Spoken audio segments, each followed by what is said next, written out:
Thank you. Thank you, and welcome to our plenary panel, The Changing Landscape of Food Insecurity in the U.S. If there's one thing that 2025 has taught us, is to expect the unexpected.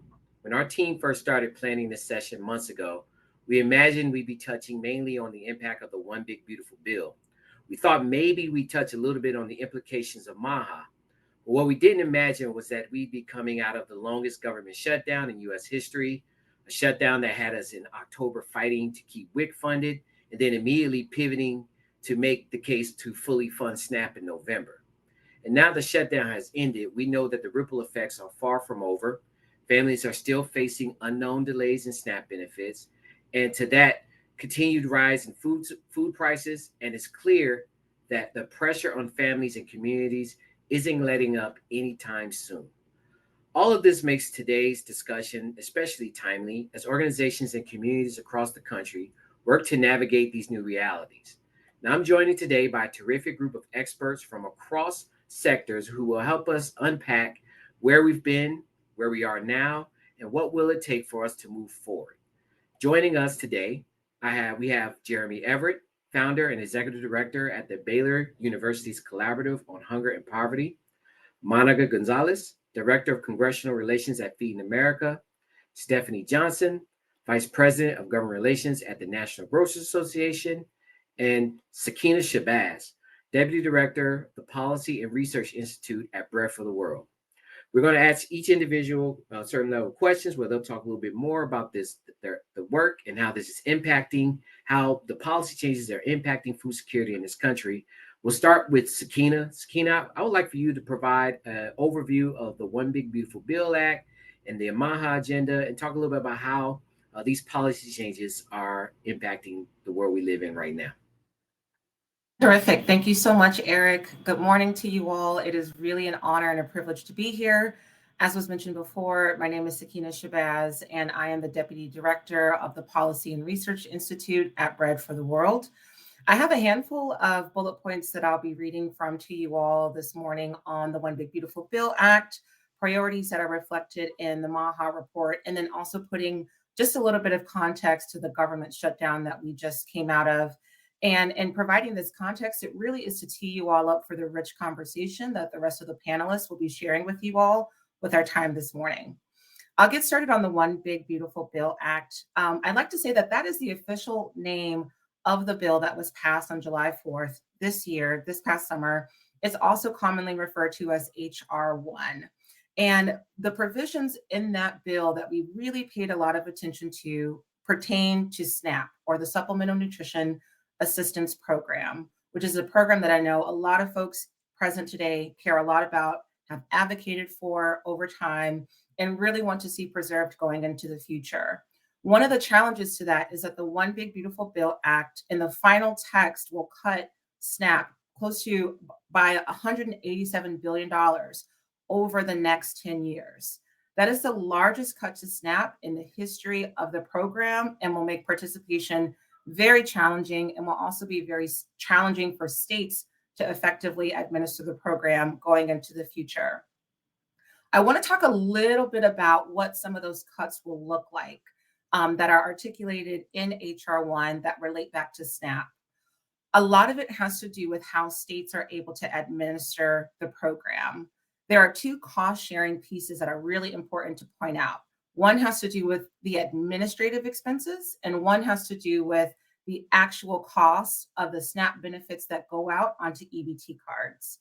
One of those provisions is that states will now cover 75% of the administrative costs, and the federal government will cover 25%. Historically, that's been a 50-50 balance, but more of that cost is being shifted to states. In terms of the actual share of funding that goes onto the EBT cards that participants use every month, there's a new formula that will be used to determine how much states are going to cover and how much the federal government is going to cover. Historically, the federal government has covered 100% of SNAP benefits that go out onto an EBT card that participants use on a month-to-month basis. That formula to determine those benefits will now incorporate what's known as a payment error rate. That is when a state either gives too much or too little in terms of SNAP benefits, and that is counted as an error. States that have a higher payment error rate will be responsible for paying out more of the SNAP dollars that go out onto that EBT card. We don't have enough time to really dig into what those numbers are going to look like state by state, but in states with very high populations like California, New York, the prevalence of error rates tend to be higher just because there are a higher population of people there. And also the amount of SNAP dollars that goes out is just higher because they have a more dense population. The amount of money that states would be expected to take on is not sustainable when it comes to the general funds that a state has to be able to put towards this, or emergency funds that a state otherwise would be able to put towards that increased cost for SNAP benefits. As a whole, states don't have the money to pay for it. It would be incredibly difficult for state budgets to absorb those costs. And so that's something to really look out for going into 2027 and 2028 when those provisions are expected to take place. I also want to talk just a little bit about the SNAP provisions that pertain to non-US citizen populations. HR 1 really scaled back what those eligible populations are who are eligible to participate in SNAP. At this stage, the only non-US citizen categories that remain eligible are Cuban and Haitian entrants, citizens from Compact of Free Association States or COFA nations, and non-citizen US nationals, and also people who have legal permanent resident status for 5 years or more. Refugees are not eligible to participate in SNAP anymore. Asylum seekers are not eligible to participate in SNAP anymore, and neither are non-US citizen groups who are fleeing domestic violence. Those particular categories are not eligible for SNAP after the implementation of HR 1. There are also provisions that pertain back to expanded or stricter work requirements. Historically, people who are ABODs or able-bodied adults without dependents between the ages of 18 and 54 were required to work. It's also important to point out that those who can work do work, who are participating in the SNAP program, and the majority of participants are parents with children, older adults, and people who have disabilities. But for those who don't fall under that category, there are expanded work requirements. And in particular, the age threshold from 54 years old has been raised to 64 years old for those who are still subject to work requirements. Another important provision is that people who are veterans, former foster youth, and people who are experiencing homelessness are no longer exempt from work requirements under the new provisions in HR 1. HR 1 also eliminated the SNAP Ed program, which really focused on nutrition education and obesity prevention, which was a great partnership oftentimes between communities, university extensions, and state departments that administer the SNAP program. That program was eliminated wholesale.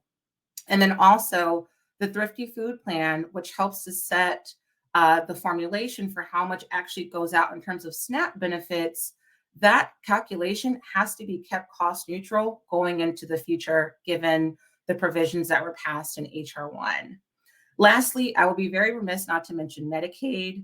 That really was a big sticking point in the HR 1 bill, and close to $900 billion were cut from the Medicaid program over 10 years. But we have our eye on that because we know that many people, like children who receive school meals, are sometimes eligible for those school meals because their family participates in Medicaid or because their family participates in SNAP. What we don't want to see are children losing their eligibility for free and reduced price meals because they've lost access to those two other programs. So we're paying attention to that. I want to spend just a few more minutes covering the MAHA report and priorities that are coming out of this administration. For those who don't know, but I'm sure we all do, MAHA stands for Make America Healthy Again. This work is really being led by the Secretary of the Department of Health and Human Services, RFK Jr., and this was also a major priority on the campaign trail and also under the current administration. There are a few things that we can point to as it relates to the MAHA report or to the MAHA efforts in general. First is the report, Make Our Children Healthy Again. That was released earlier in the year in May. And then after that, we saw the release of the MAHA strategy, which both documents focus clearly on ending childhood chronic disease. And the work of these reports is really being carried out by the MAHA Commission, which was started in February of this year. There are many priorities that are articulated across the commission and in these reports, but a few of them do pertain back to hunger and nutrition. The SNAP program is featured in the MAHA Commission as a program that could be subject to reform, especially through the restriction of foods that are deemed unhealthy. What we are also seeing from the U.S. Department of Agriculture is that 12 states, come January 1 in 2026, will be implementing waivers that restrict certain foods from SNAP purchases. Those waivers have been approved and is also consistent with the priorities articulated in the MAHA report and strategy. It's also worth noting that WIC, or the Supplemental Nutrition Program for Women, Infants, and Children, was also mentioned in the MAHA report and was actually a program that was lauded for supporting child nutrition and the health of pregnant and postpartum mothers. A few other programs that were mentioned also include school food as a program for reform. That is particularly the National School Breakfast Program and the National School Lunch Program, of which many children are eligible for free and reduced price meals.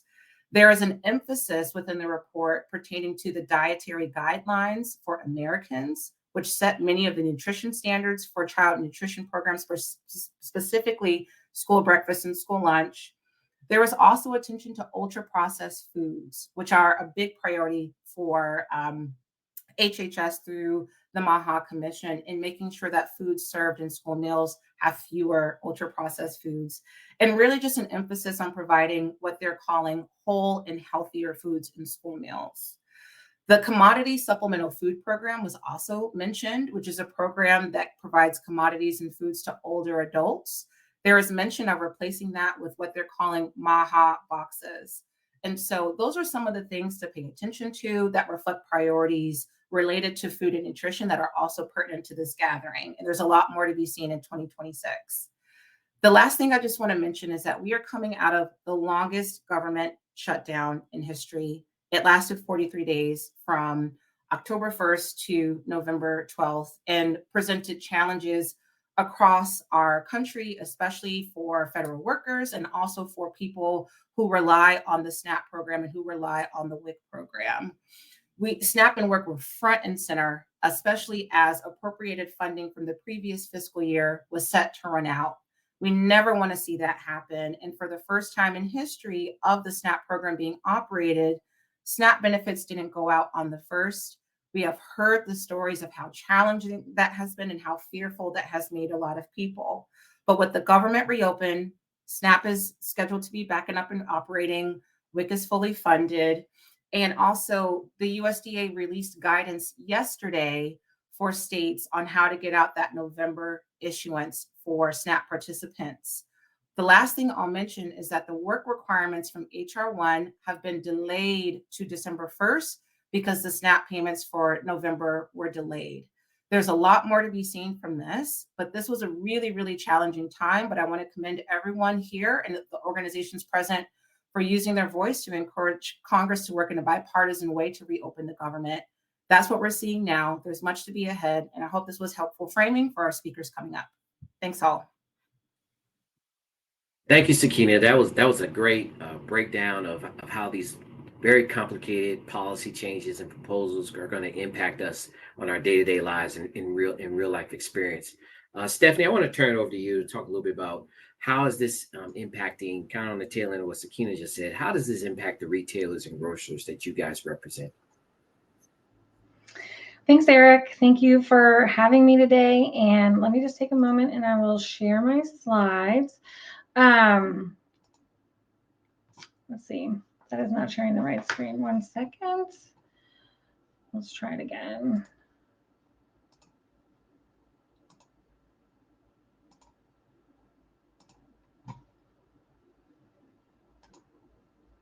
There we go. So thank you guys again so much for having me. I'm Stephanie Johnson with the National Grocers Association. I handle all of our food and nutrition work and run our government relations department. So I just wanted to start off a little bit about who the National Grocers Association represents. We represent the independent grocery industry. So this isn't your big publicly traded grocery stores. These are more your local grocery stores. There's about 21,000 in the United States. They employ over 1 million people. They have an economic impact of over 250 billion per year, but they run on really small margins, right? Our 24 data shows that grocers in the independent sector made about 1.4% gross margin in 2024. So that's 1.5 pennies per dollar that you spend at the grocery store. So they're not raking it in like some folks in the news might say. And then we also have members that have SNAP sales between 1 and 70%. So we have some really high-end grocery stores that don't have a lot of SNAP sales. And we have other grocery stores that have been able to go into food deserts and neighborhoods that didn't have access to a wide variety of foods because of the SNAP participation. And that allows that our member grocery stores go into those communities and provide that access to food. So I just wanted to give you a heads up that that's the framing that I have for today. And I'm not necessarily talking about all the big grocery stores as they're not my members, but we do have a pretty broad view of the industry as a whole. And so building on what Sakeenah was talking about in the Big Beautiful Bill, I took a look at the CBO numbers and how that would impact our members and sales specifically. And when you break it out on the sales end, the biggest impacts are going to be the reduction in participation of SNAP. And so, like Sakeenah said, we're not necessarily we're not going to see people get fewer dollars. We're going to have fewer people receiving benefits. And so that's where we're going to see the sales reduction from the Big Beautiful Bill and the impact on the grocers. And so in looking at the Congressional Budget Office score, again, these are all estimates, so it's not going to be exact, but this is kind of how the CBO expects that bill to play out when it comes to a reduction in participation in SNAP. And as you can see, they expect it to save about $87 billion over the next 10 years. That's over here on the far right in the bottom. And so that's 87 billion fewer dollars going to SNAP participants, but that's 87 billion fewer dollars going to these grocery stores in food deserts, these family-run grocery stores, and securing that food access that we really like to see in rural and sometimes urban communities and often low-income communities. And so that breaks out to be about a 9% reduction in SNAP sales over per year over the next 10 years. And when we go back to the numbers that I mentioned before, a 1.4% margin and is not very much wiggle room, and losing 10% of your SNAP sales is going to be dramatic impact on these stores. And so let's say you're in a community with a grocery store that has a 50% SNAP, has 50% in SNAP sales. That 10% drop is going to reflect a 5% reduction in income for that store or revenue for that store. And so that store is going to be losing more money than it makes per year, right? When we've got that 1.4% margin. And so that store is going to have to figure out ways to either cut costs through reducing hours, like store open hours, reducing staffing hours, or if it comes down to it, some of these stores may not survive. And so we do have a lot of concerns about the impacts of this bill and this specific part of the bill and how this will play out in stores. And so I think it's, we often in the anti-hunger community focus on the impact to those in need, which is hugely important.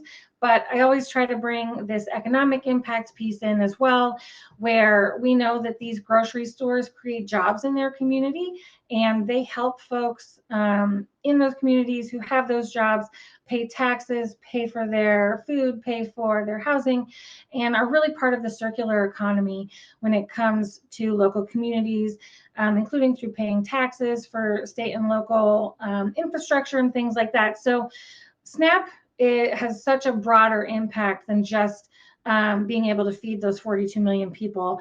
It helps the grocery stores, it helps the workers, it helps the community. And so that is why we fought so hard against these changes in the big, beautiful bill. I also want to go, a little bit deeper into what Sakeenah was talking about this shift to state costs. I pulled this together for my members so they could have a better understanding, but I'll just quickly walk you through what might happen in Alabama. These numbers are based on the 2024 numbers from the USDA, but in Alabama, in 2024, SNAP participants received $1.7 billion in SNAP benefits. The state had an 8.32% error rate, which puts them in that bucket of now they're going to be required to pay 10% of the benefits, that formula that Sakeenah was talking about. And then the state, that means that they're going to owe about $173 million just for the benefit side when that piece, when that cost share piece kicks in. As for the administrative costs, their administrative costs in 2024 were $65 million. Now they're going to have to increase that share to 75%, which is now $98 million. And then when you total those all together, that's $271 million. And then in new spending, that's going to be $206 million per year for Alabama. I'm not sure how many of you work in state politics, but that's a dramatic amount for a state legislature to have to pull up and pull together. And so we are very concerned about states' ability to remain in the program and states' ability and interest in remaining in the program. And so with that, I think this big, beautiful bill is a dramatic change to how the program runs and how it functions, but it also is an attack on the program's future.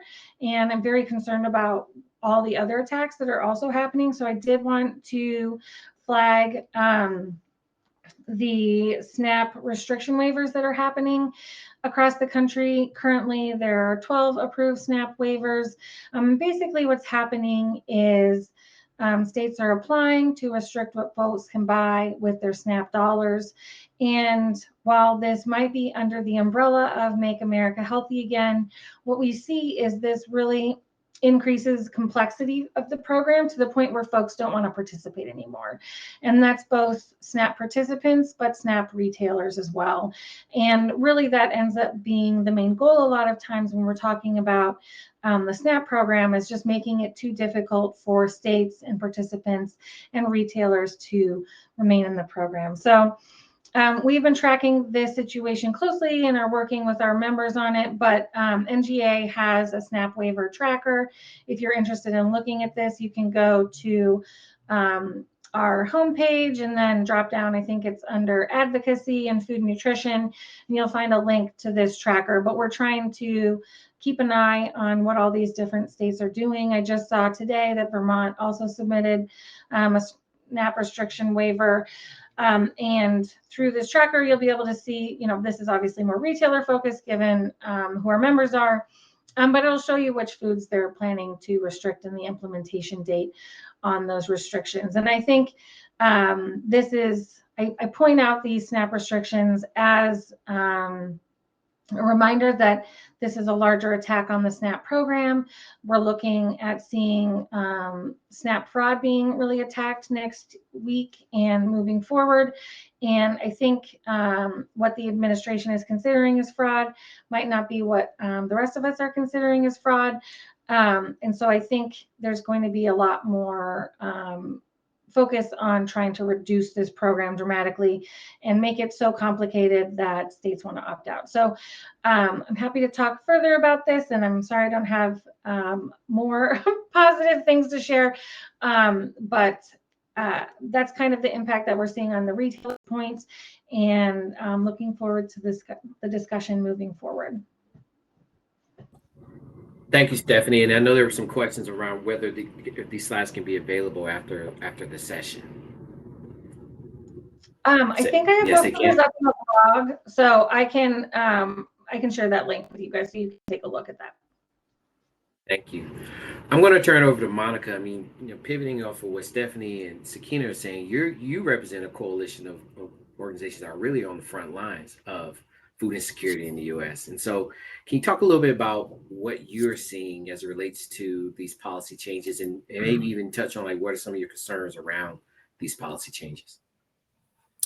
Yeah, thank you, Eric. Thank you for having me here today. And I'm really happy to be with such an esteemed group of panelists today to talk about all of the impacts to the federal nutrition programs and the impacts to retailers and other stakeholders that we often don't think about when there's such large transitions in policy. So if we could bring up the slides, that would be great. So just quickly, I just want to talk about who Feeding America is. And if we could go to the next slide. I think many of you are familiar with the network of food banks across the country, over 200 food banks, statewide food bank associations, agency partners, food pantries, meal programs. I want to really highlight that we serve people who are participating in federal nutrition programs, but we also meet the needs of people who often do not meet the income eligibility requirements for the nutrition programs. So that means we're really feeding everyone in need of food assistance. We serve military families, seniors, children, veterans, disabled populations. We really do feed everyone across the spectrum. The other piece I want to kind of flag is food banks are really instrumental in helping people to enroll in the SNAP program, as well as providing workforce development and nutrition education programs. The other piece of that is that we are also thinking about how we're going to help our neighbors comply with the new work requirements and volunteer hours that will ensure that they continue to be eligible for the programs. I think the other piece that's important to really kind of highlight here is that we have seen an increase in meals that need to be distributed. If we could go to the next slide. So I think it's really important to talk about how food banks source food. And we'll go on to the next slide to talk about that more.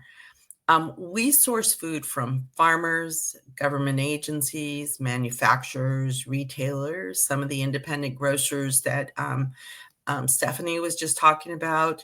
We get financial support from donors to network members. We also have food banks that are working with pantries, and that is a way that they're able to extend their reach, particularly in rural communities, to address hunger and its root causes.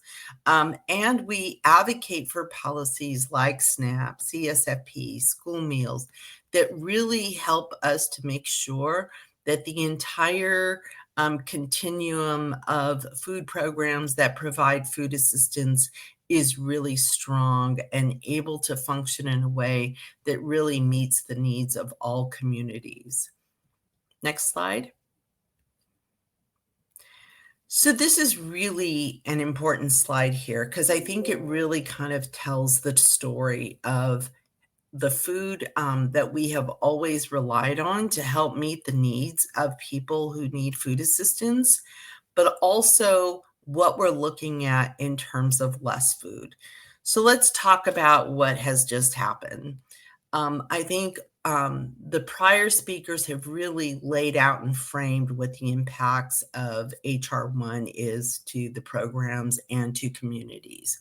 What we're really seeing is that, we have greater changes to the program in the ways of how we can ensure SNAP participation, challenges around that, not just for the participants, but for retailers, cost shifts, meaning that it's going to be harder for states and for the program to continue to meet the needs of all people.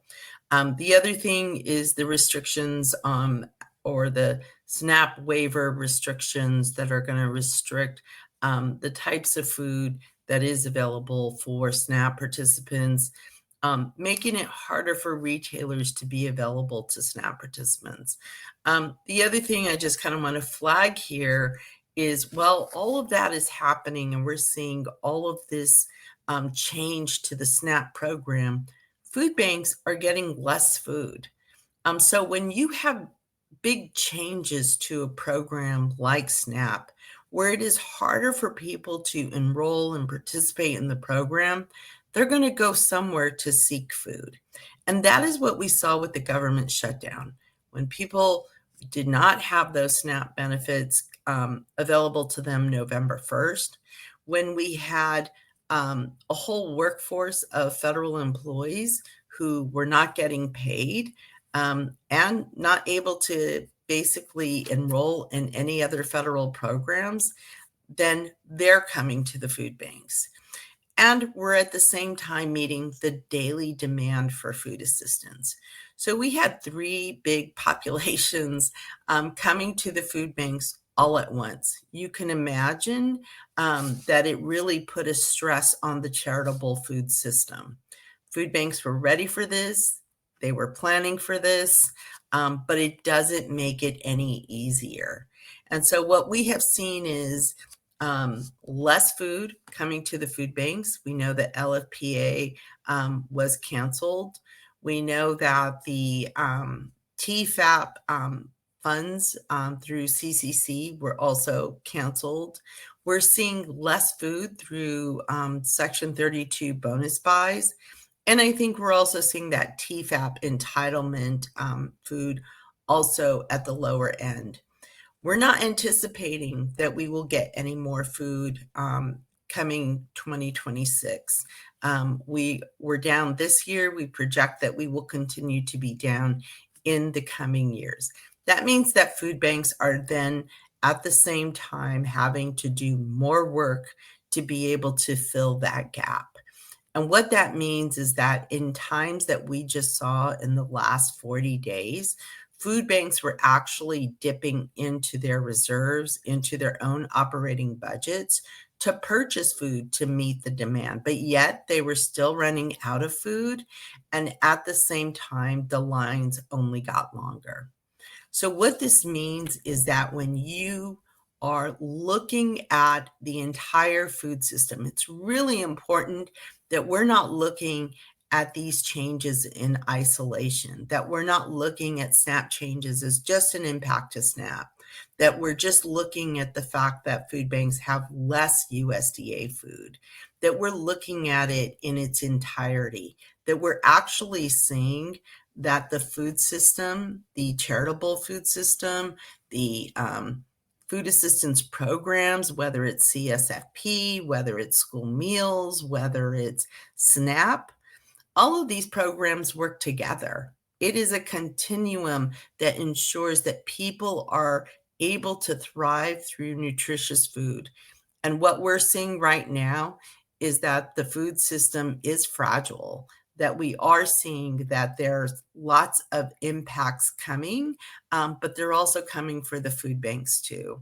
And so when we're out there really trying to advocate for these programs, that we're doing it in a very holistic and comprehensive way, that we're not just advocating for SNAP, but we're advocating for all of the federal programs that help meet the needs of people. The other thing I want to flag too for all of us here is that we do know that there was a cancellation of the household food insecurity report that really gives us the data to tell us what are the solutions. And while we recognize there's opportunities to improve on that report, we're going to be missing very critical information that tells us where food insecurity is across the country. So, I think we're able to see through this graph and through what was presented by the previous speakers that the rippling effect of all these changes have not been understood, that they will continue, and that we have to work together to really advocate for the entire food system. And I'm going to turn it back to Eric. Thank you. Thank you, Monica. You really showed a very good display of how our food security programs doesn't happen in a silo, and that this is really part of the larger food system. And in your organizations that Feed America represents really are plugged into that larger food system. Jeremy, this last question is for you. Can you just talk a little bit about how this is will impact state, local governments, institutions, the partners that you at Baylor University work with alongside them? Yeah, happy to. Thank you, Eric. And want to say just a brief word of thanks to Eric and Minerva and the Alliance team for showing so much leadership. You all have really been a leader that we can all look to through this very difficult circumstance. And so thank you for that. And to our colleagues, Sakeenah, a brilliant mind for policy, thank you for communicating so clearly to help us understand the breadth and depth and the scope of the impact on food insecure households that the Big Beautiful Bill is going to have moving forward. And Stephanie, we're grateful for your leadership and advocacy representing the grocers around the country. We benefit and don't even recognize how much we benefit on a daily basis because of the fact that you all are supply chain wizards and you all are trying to solve for the problem of food insecurity for all of us all the time. I think we would be remiss to not talk about the important role of Feeding America. Here they are, the nation's largest organization addressing food insecurity. They have a presence in pretty much every county in the U.S. And we've asked them to do a lot for a long time. They've been standing in the gap as an organization now for decades and really been the difference. They are a difference maker in terms of whether or not people are going to have food to eat to get through this weekend or not. And certainly asking them to do more with less during the shutdown has been instrumental. You all have stepped up in ways that are hard to fathom. One of my friends who runs a local nonprofit in the Dallas community typically serves 3.3 million pounds of food. They receive food from the North Texas Food Bank.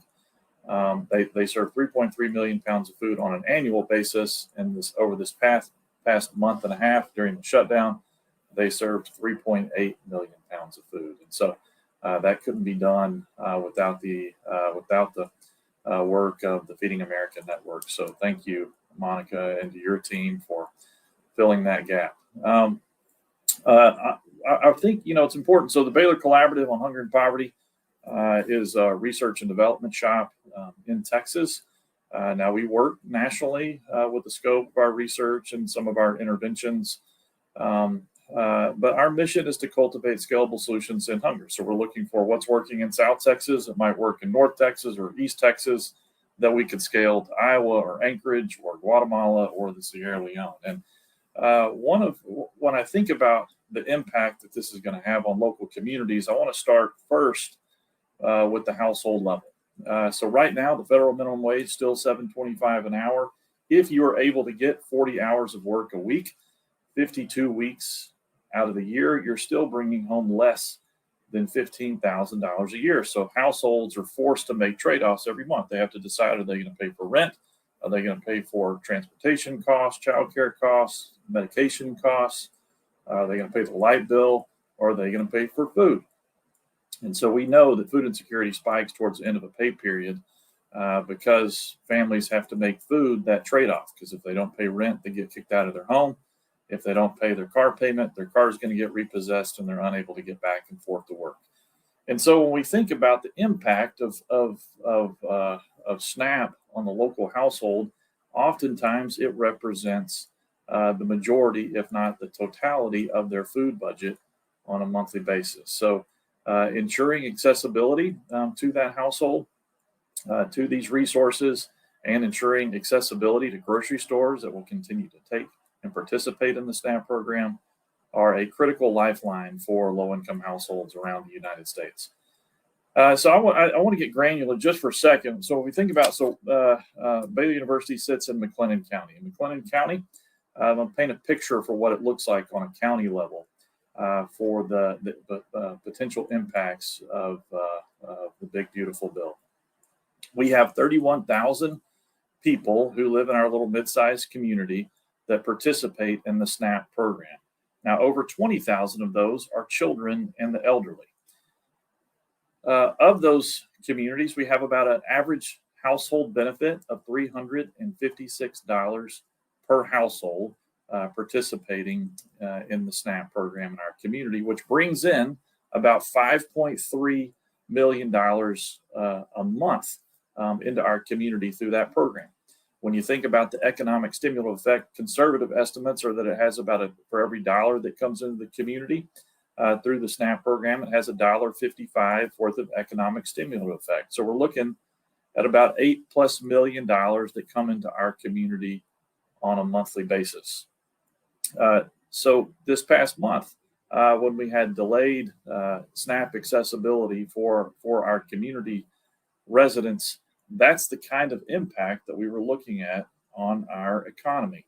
And so this program not only creates food opportunities for families, but it also impacts job opportunities. If you're talking about removing $8 million worth of economic activity in your local community, that is going to have a ramification on job opportunities for people specifically within the food sector economy. Now, Texas as a whole reclaims about $7 billion worth of benefits on an annual basis through the SNAP program. So thinking about the economic impact, we're talking about over $12 billion a year that impacts our food sector economy in the state of Texas through SNAP alone. Our concerns with these changes to the SNAP program are numerous, and so some of those include the fact that Texas, on an annual basis right now, spends about $145 million to run the SNAP program. And remember, we are leveraging $7 billion worth of benefits. The estimates right now for our costs on an annual basis beginning in 2028 will be that our costs as a state will go up to almost $1 billion a year. So if we're now going to be responsible for increasing our investment by $850 million a year, the question for our state legislature is going to be, where is that money going to come from? Now, Texas right now operates at about a $50 billion surplus. So we have the money to be able to spend, unlike other states like Mississippi, Arkansas, even places like Colorado, a number of places who are running either budget deficits or having to try to figure out how they are going to be able to pass a budget on a legislative cycle right now, with costs being split at a 50-50 rate and not having to incur any additional costs because of the error rates through the SNAP benefit. So our costs are looking at going up to $1 billion a year. Now, my concern is that Texas historically, and other states like us, have chosen not to invest extra state dollars, even when we could leverage additional federal dollars for the benefit of low-income households. We still have not expanded Medicaid. Of course, our minimum wage rate is still the federal minimum wage. And so my concern is that at a minimum, we will choose to reduce eligibility. We'll go from 165% of the population down to 135%. We'll reduce accessibility. So we'll have fewer locations where people can sign up to participate in the SNAP program. We'll have fewer opportunities to access that program in an online capability, or that we will choose to opt out of operating the program altogether. If that was to happen, we would be seeing hunger skyrocket in our country like we haven't seen in 50 years. So those are some of the things that we're concerned about within Texas, and certainly when we think about the impact on local communities, this program has such a multiplier effect in so many different ways. Certainly economically, but also knowing that families can consistently consistently predict that they're going to have a certain amount of income to be able to spend on food on a monthly basis. And so when you take that away from a household, that even in a two-parent working household situation is bringing in less money than the federal poverty line for a family of four, you're in dire straits. And so we know that this program is important. It's a lifeline. And so anything that we can do between now and when some of these changes take into effect, we know that we've got to do it. Thank you, Jeremy. And I'm going to scramble some things on the agenda. Before I go to questions for the entire group, I want to kind of see if there's any questions in the audience. This is a time for if you have questions to put into the chat. You use the Q&A box or put it into the chat room, and the producers will help to let us know what questions are on stage. There was a question that I kind of want to ask that's from the audience that I'll kick it off, and then we'll go to some other questions. Just in compared to, okay, I'll just read it. You all have touched upon this a little bit, but how did the recent shutdown impact what you are seeing in emergency food security programming versus what you saw during COVID? How do those compare from what you've been able to determine? Well, there are two big. Oh, sorry, quick, just to give you guys an idea of what's happening in stores. Our members said it was as crazy as COVID, mainly because folks were worried they weren't going to get any benefits for November. So we heard of folks taking out payday loans and trying all of sorts of different things to come in with cash to pay for food. And then there were like rushes before the end of the month because they thought that their cards were going to be turned off because there was a lot of confusion about how they were going to implement the shutdown. So on the retailer side, our members keep recalling COVID, and it seemed very insane. But I know that's not the emergency piece, but I just wanted to flag that our members definitely saw a lot of panic buying. Jeremy, you were going to say something?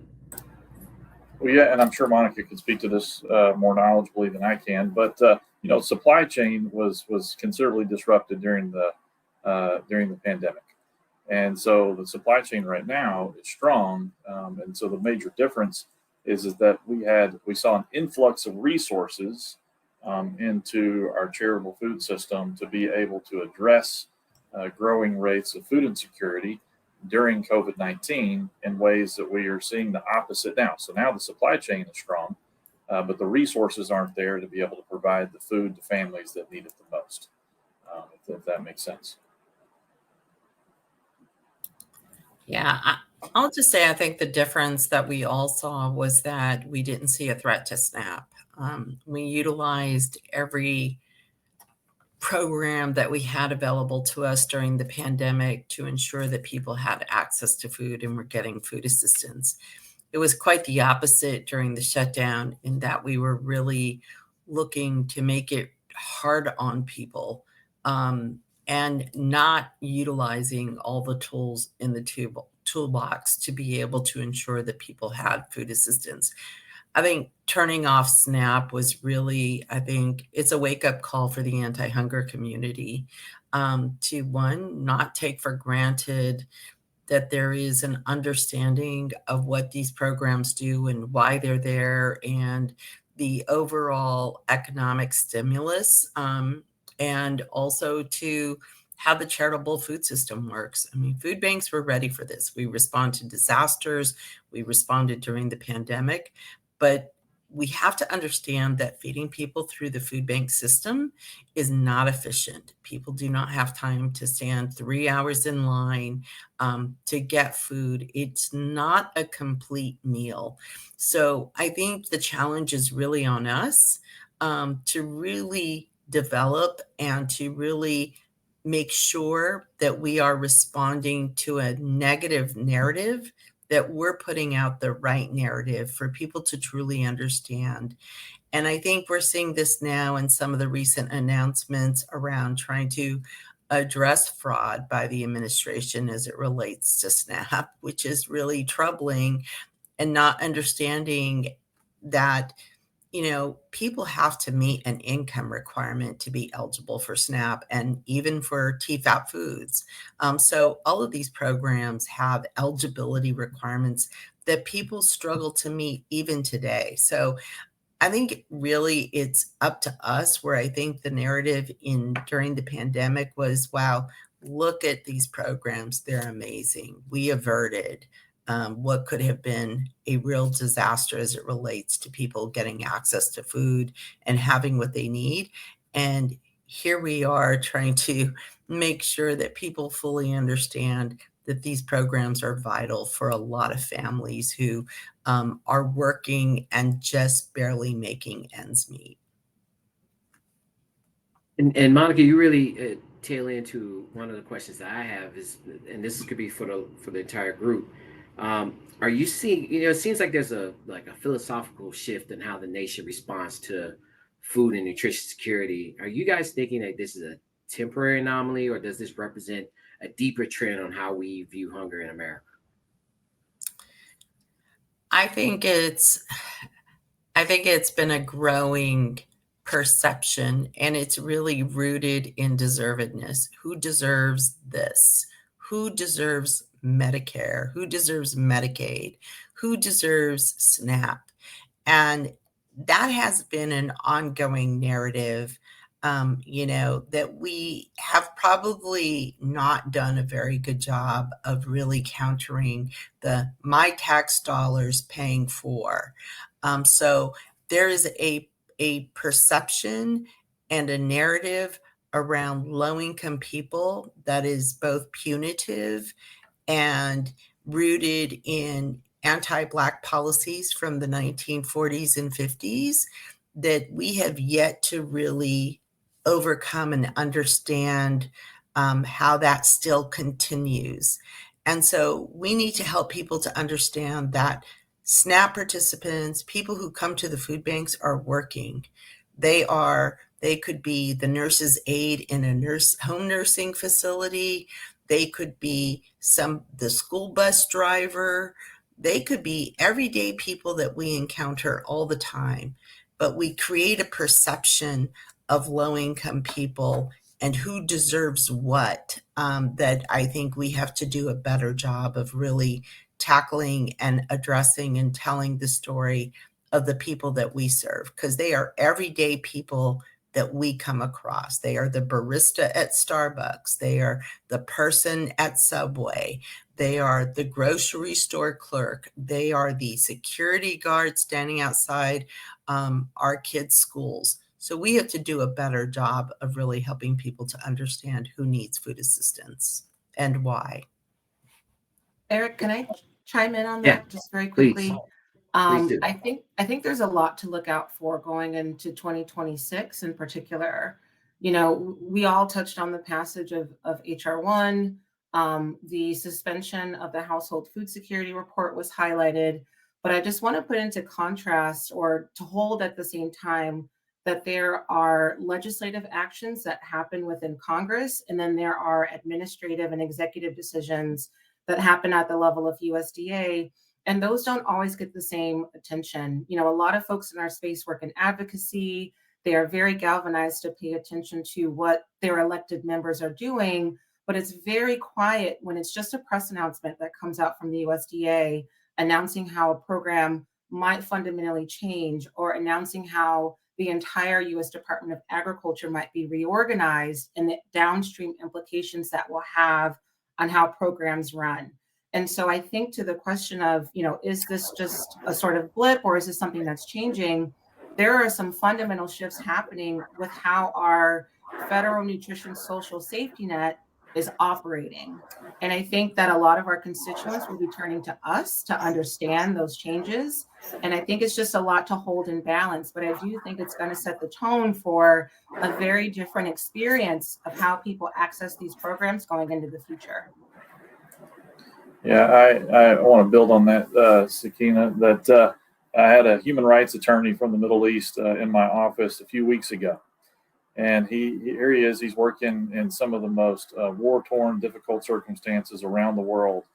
And he said, I feel sorry for you all who are working on hunger and poverty issues in the United States. And I asked him why. And he said, because this is the only country in the world where you blame the poor for their plight.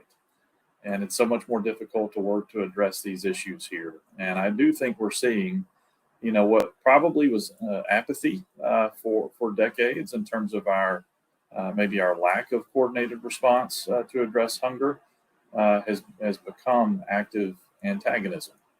I will say this, for local communities, we're still seeing an outpouring of support for the hungry. People want to step in and address food security, but from our elected officials, that's where we're primarily seeing this philosophical shift. I don't know that it reflects the sentiment of everyday U.S. citizens, though. Stephanie, anything you want to share? Or before, okay. I think, Jeremy, to your point, I know if the last few weeks and months have told us anything, that we saw a number of groups step up. The private sector stepped up. Obviously, our local neighbors, our community, our charitable organizations stepped up to the plate when they saw that their neighbor was in need. So, Jeremy, to your point, you are right. I feel like as a nation, people still respond and care about. They don't want to see their neighbors going hungry, right? They don't want to see their classmates, people to go to their church going hungry. And so it's a local face to that issue. I think somehow it needs to resonate on the policy level to show that this is something that's still, again, as I said before, hunger is not a blue issue, it's not a red issue, it's not a blue state issue, it's not a red state issue, it's a community issue. It's an issue that all of us are concerned about. And so I think it's important for us to use our voice and power as advocates to make sure we hold our policymakers accountable to that fact and to that priority. As we close out, I think we have about another 2 minutes left. Just a wraparound question for all you want to answer. It's kind of a two-part question. Based on everything you've seen over the last 9 months, well, I guess 10 months, plus the shutdown and everything that's gone on, can you name something, what a positive impact that you've seen that has risen over the year, and then detail that into what can we do as Alliance members and part of this larger network of friends within this community?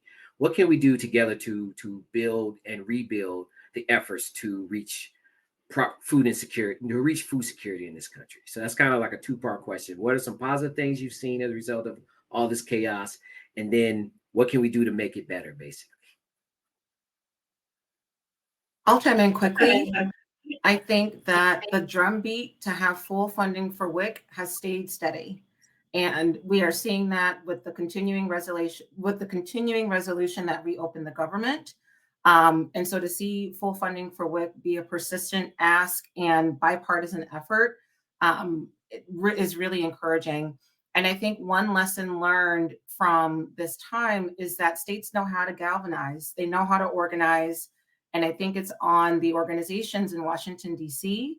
to pay attention and to be in partnership and coalition at the state level. And I think that everyone here is doing a really great job of that. 20 seconds. Anybody else?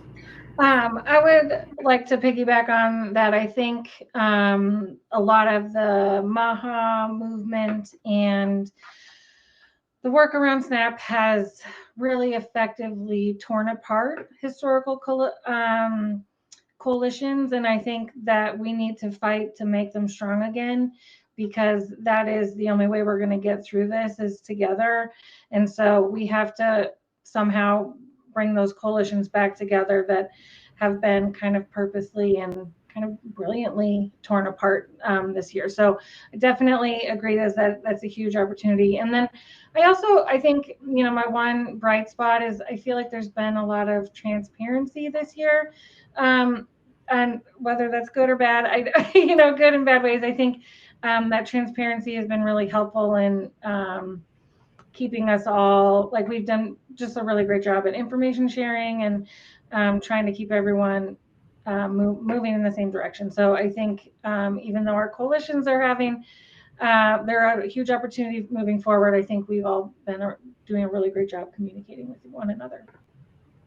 Thank you all. Can we give our panel a virtual applause? I can't see people clapping, but I'm gonna assume I feel the spirits of claps and applause. So I just want to thank Stephanie Johnson, Sakeenah Shabazz, Jeremy Everett, and Monica Gonzales for your expertise and your partnership as always.